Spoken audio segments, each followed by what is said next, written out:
The Soundcore Sleep A20 have ticked a key box that's rarely ticked when I review sleep headphones. All too often when I test headphones in bed, I end up removing them after an hour or two because they're uncomfortable, but I've had no problem wearing the A20s all night long on the many nights I've used them in the last month. Before I dive into the review, I think it's important to clarify one of the main reasons they're so comfortable, and that's because their very small size is largely possible because they don't have active noise cancellation. The good news is that they make up for the lack of ANC with a ton of white noise and ambient and nature sounds on the app, which you can use to mask noise. You can also play your own audio if you prefer. Later in the video, I'll be talking about some tests I did to see how well they block out snoring and music, as well as how they compare to some other headphones. But before I do, let's take a closer look at the earbuds. They arrived in a small and smart looking box. The earbuds are housed in a round shaped case, which has a beige colour and a smooth feel. It takes a while to get used to opening the case as the top slides open rather than flips, and the arrow symbol's very small. The earbuds are remarkably small, with interchangeable wings and tips so you can get a good fit.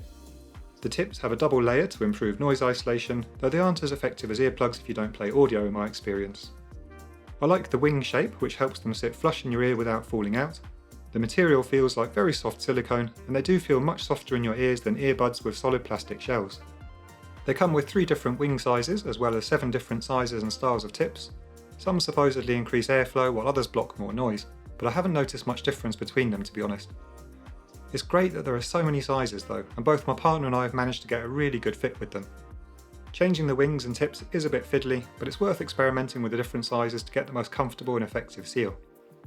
There's also a very short USB-C to USB charging cable and an easy to understand instruction manual.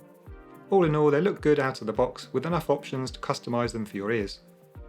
One big plus with the A20s is the really long battery life. I found that as long as you don't use them extensively during the daytime as well, you just don't need to worry about them dying during the night. When fully charged, the earbuds will apparently last up to 14 hours in sleep mode or 10 hours in Bluetooth mode at moderate volume levels, and you get up to 80 hours total time with the additional charge in the case, which is great. You can also see the battery life of each earbud in the app, which is very useful. I streamed continuous music from Spotify on my phone at 50% volume during the day and got just over 9 hours from one charge. The battery life of the case is so long that I don't particularly worry about this though. As long as I remember to charge it once a week, the earbuds never seem to die on me. Okay, let's talk about the Soundcore app now, which is great in many ways because it has so many useful features, but can be a little bit frustrating to use at times. The main thing to understand is that there are 2 main modes, Bluetooth mode and sleep mode. In Bluetooth mode, you can play any audio you like through your device. So it's great that you can use other relaxation apps, YouTube or Spotify for example.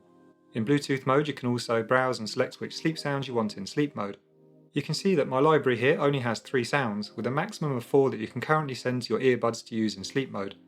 And in the sounds there's a range of presets and custom options to build your own.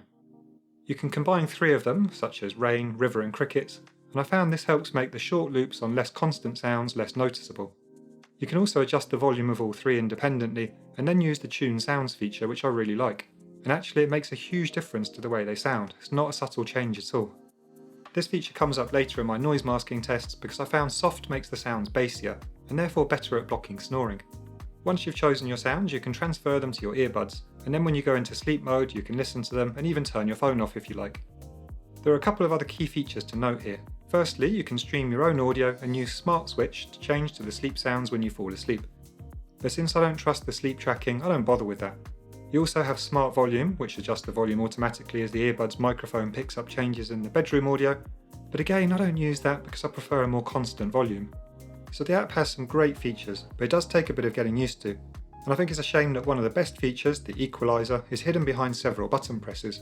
I experimented with all the sleep sounds and various weird combinations like the cat drinking, singing bowls and keyboard.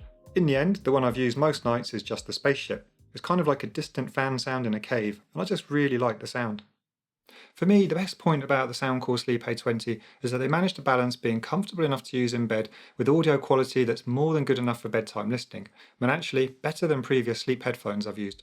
To give you a better idea, here you can see them compared to the Philips sleep headphones with Cocoon, which I'll refer to as Philips Cocoon in this video, the Quieton 3.1, which are no longer sold but were also very small, and the Apple AirPods Pro 2. The AirPods Pro 2 are the only ones with active noise cancellation and audio, and you can see the difference in size that the extra tech creates. The Philips Cocoon were previously the most comfortable sleep earbuds I'd tried, so it's interesting that the shape and interchangeable wings concept is so similar.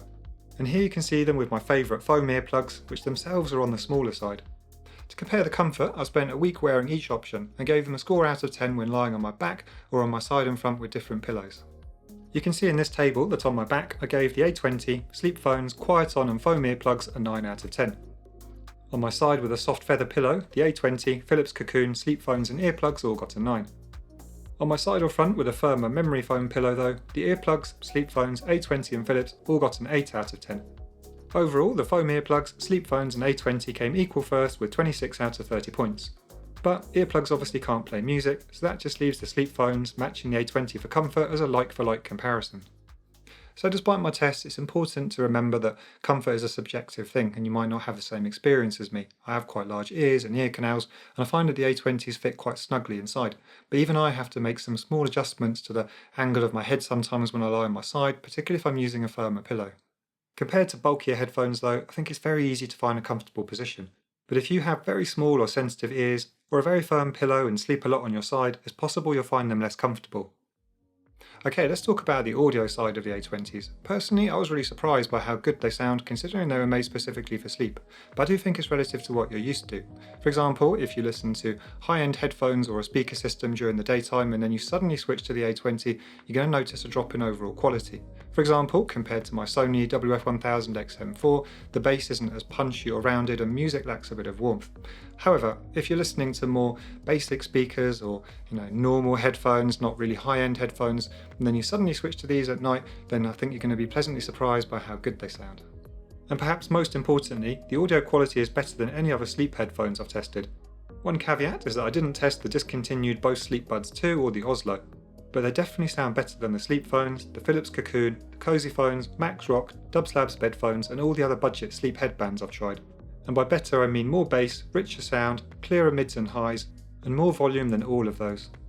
I also did some different tests to see how well they mask external noise without active noise cancellation, as well as how well they compare to other headphones and foam earplugs. For the first test, I tried different sleep sounds on the app as well as some brown noise from YouTube to try and mask moderate snoring. I played a snoring track next to me in bed through the Soundcore Boom 2 Plus Bluetooth speaker and set the volume so that it peaked to 55 decibels. You can see in this table that with no audio at all, they don't block much snoring. But I was able to completely block the snoring in various different ways, shown as a 10 out of 10. I had the best results from combining multiple sounds, such as snoring mask 1 and 2 along with brown noise. I could also completely block it using my own brown noise track on YouTube. For the second test, I turned the volume up to a level that would be considered severe snoring, peaking at 65 decibels. This time it was impossible to completely mask the snoring without playing audio at a volume that would be hard to sleep with and probably bad for your hearing. The closest I got to a tolerable level was combining the train and brown noise, tuning it to soft and turning the volume up to 80%, but even that was hard to listen to for long. Unfortunately, the reality is that severe snoring right next to you in bed is incredibly difficult to fully block out. In my third test, I played some electronic music in the room next door quite loudly.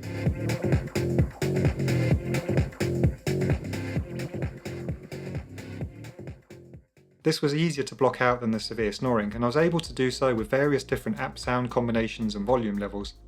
The brown noise and train tune soft or double rain both worked well, for example. In test 4, I played lighter snoring and tested multiple app sounds at a reasonable volume of 50%. Personally, I could listen to any of these at that volume level.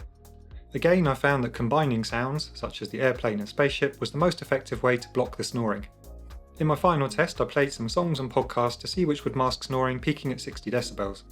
At a tolerable volume level for me of 70%, none of them completely blocked it, though a few songs got close, such as Saltwater by Chicane. Interestingly, all the songs but neither podcast completely blocked the snoring at maximum volume, but again it was too loud to listen to. So I think the key takeaways from my audio test is that even without the active noise cancellation, with the right audio choice you can use the A20s to block out light to moderate snoring and music from another room. For severe snoring, you might be able to take the edge off, but probably not block it out completely. And importantly, the bass was better than other sleep headphones, and so it did a better job of blocking out noise than those did. As for the noise isolation, in case you're wondering, it's actually really good. I also asked my partner to have a listen when I was playing different songs, and she said she couldn't hear anything unless I had the volume turned right up, which I don't generally do in bed anyway. One of my biggest criticisms of the Soundcore Sleep A20 is that the sleep tracking doesn't seem very accurate. I think probably the biggest issue is that they only use an accelerometer to infer your sleep stages and there's no heart rate monitor. And for me, they make the classic mistake of thinking that you're asleep when you're just in bed lying still.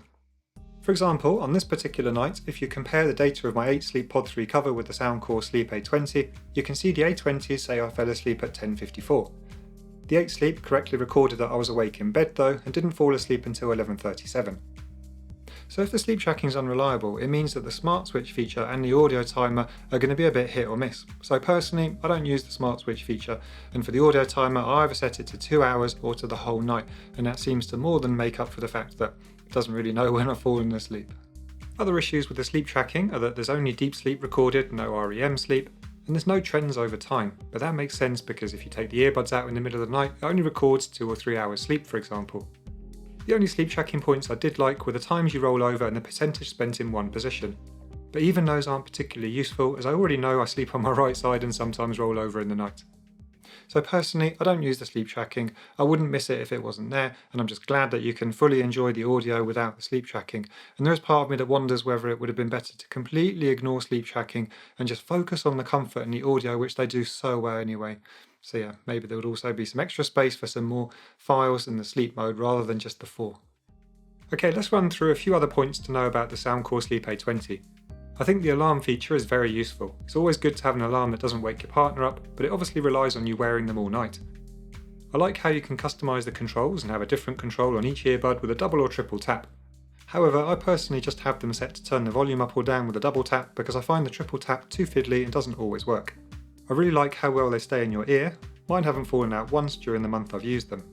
The Bluetooth connection seems very stable and I've had no problems with it. I also like how my sleep audio automatically plays when I take them out of the case at bedtime. And it's great that you can turn your phone off if you want to and just listen to the sounds stored on the earbuds.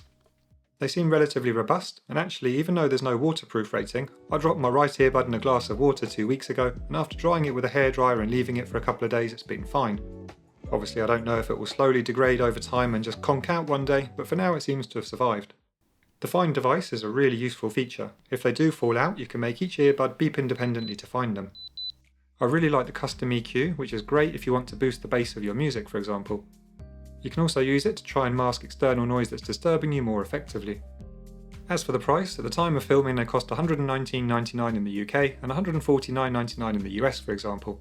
While more expensive than some standard headphones, they are more affordable than high-end headphones and also less than the Philips Cocoon and similar to the Sleep Phone's Effortless. Okay, before I give you my final verdict, let's have a quick look through the main pros and cons as I see them. Starting with the pros, they're comfortable to wear all night in any sleep position. The audio quality is very good for sleep headphones. They have excellent battery life. You can stream your own audio. The customizable white noise and nature sounds mask external noise well. They have stable Bluetooth connection or an offline sleep mode with your phone off. And there are useful extra features like tap controls and Find device. As for the cons, there's no active noise cancellation. Changing the wings and tips can be fiddly. The sleep tracking is unreliable, mistaking being still with asleep sometimes. You can only store 4 audio files at a time in sleep mode and none of your own audio, and the app is a bit confusing to use. My final verdict then is that the Soundcore Sleep A20 strike a really good balance between comfort, audio quality, features and value for money. I think if comfort in different sleep positions is your main priority when choosing sleep headphones, then these are as good as it gets at the moment, with the exception of maybe 1 or 2 of the headband styles, which are also comfortable to wear in bed. As I said at the beginning though, for earbuds, it's very rare that I can wear them all night long, considering I spend so much time on my side or my front. Compared to other sleep headphones and many regular headphones, the audio quality is surprisingly good. While they don't match high-end headphones, they deliver clear sound and enough bass to enjoy a wide range of music genres, ambient sounds and podcasts in bed. As for the lack of active noise cancellation, if that's what it takes for them to be this small with current technology, I'm okay with that. I've found they're capable of masking a lot of external noise with the customizable sleep sounds or your own audio anyway, so I don't really miss the ANC in bed. But I can see why some people would prefer to have ANC. So overall, if you're looking for headphones specifically to use in bed, I think the Soundcore Sleep A20 are definitely worth a shot.